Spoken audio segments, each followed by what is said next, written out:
Bonjour à toutes, bonjour à tous. Dans cette série de vidéos, nous allons aborder le financement des startups.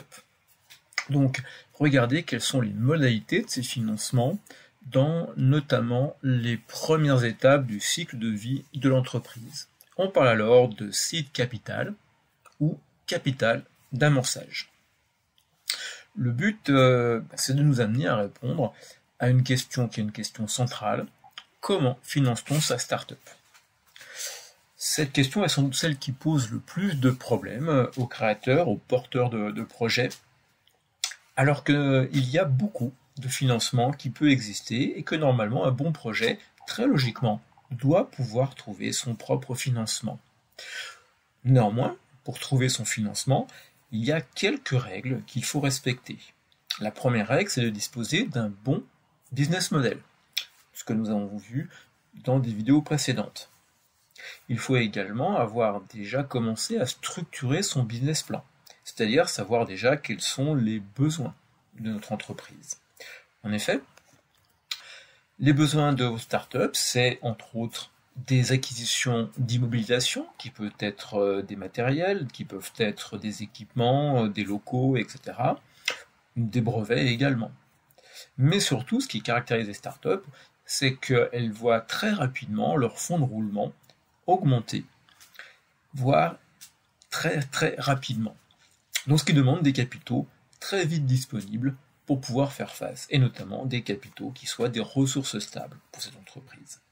Ensuite, il faut une équipe entrepreneuriale qui dispose des compétences qui soient adaptées au projet, et avec si possible à sa tête, une personne qui a une très bonne capacité à convaincre des partenaires et surtout convaincre des financeurs.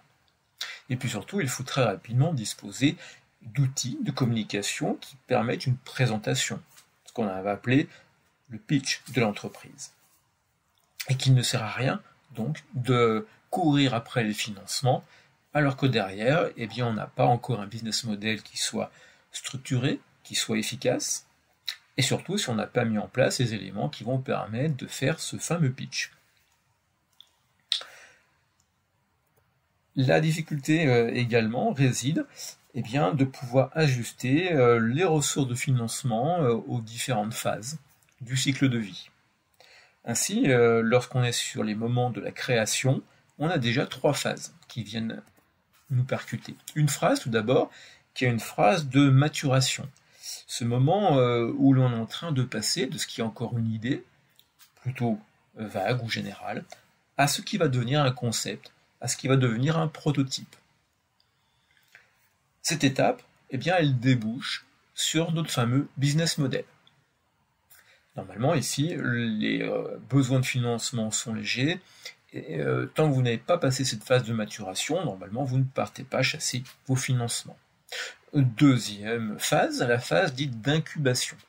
Cette phase d'incubation, elle a pour objectif de faire passer du prototype, du concept, à la preuve que l'entreprise peut être financement viable. C'est à ce moment-là que l'on a un business plan qui peut être élaboré, et c'est bien ce business plan qui fera la preuve de la viabilité. Et puis enfin, troisième phase, la phase dite d'amorçage, c'est le moment où on va passer cette fois-ci au développement industriel et commercial. Le but de ce développement industriel et commercial, c'est d'atteindre le seuil de rentabilité de l'entreprise. Voilà, 3 phases particulièrement importantes. Ces 3 phases peuvent être de durée variable et nécessiter donc des ressources qui elles-mêmes peuvent varier en fonction du type de projet à financer. Il faut voir que là, on peut être sur des durées de quelques mois à quelques années. Ainsi, si vous avez une start-up dans les biotechnologies ou dans tout ce qui peut être prototype de produits pharmaceutiques, là, vous êtes sur des délais qui sont de plusieurs années. Simplement parce que dans un premier temps, il va falloir que vous menez à bien vos recherches, que vous puissiez déposer les brevets qui vont bien, avoir procédé aux derniers essais cliniques, et là, vous pouvez espérer alors avoir un ou plusieurs produits, une ou plusieurs molécules à proposer sur le marché. Mais là, on est déjà sur quelque chose qui est une démarche qui va demander des années. Ces phases du cycle de vie eh bien, sont également caractérisés par des points qui sont importants pour la suite des choses. Notamment, on est face à des niveaux d'asymétrie d'information entre le porteur de projet et l'investisseur qui sont importants. En effet, le risque que l'on rencontre régulièrement, c'est que le projet soit pour l'essentiel dans la tête du créateur, la tête de l'entrepreneur, et qu'il va avoir beaucoup de mal à le faire passer alors, notamment aux investisseurs. D'où l'importance de structurer par écrit ces éléments. Enfin, on est face à des risques qui sont élevés, et des probabilités d'échec, donc, qui le sont également. Est-ce que l'on va déboucher sur la bonne technologie, sur un concept qui va séduire la clientèle, qui puisse assurer une viabilité réelle au niveau financier? Bref, les caractéristiques des financeurs, des investisseurs qui sont spécialisés dans ce qu'on appelle le seed capital, c'est des gens qui sont prêts à assumer des risques importants et vont également prendre les précautions qui vont avec. Les ressources pour financer votre entreprise, existent, on en a de plusieurs sortes. On a des ressources qui sont des ressources publiques, les aides, les subventions qu'on peut verser aux jeunes pousses, aux jeunes entreprises. On a ensuite toutes les ressources privées.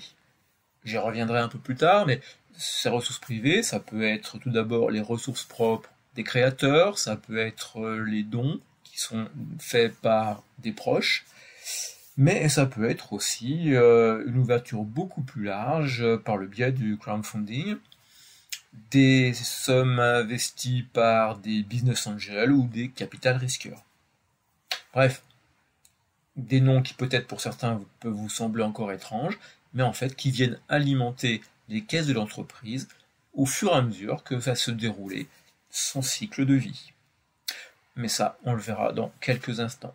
Je vous remercie de votre attention.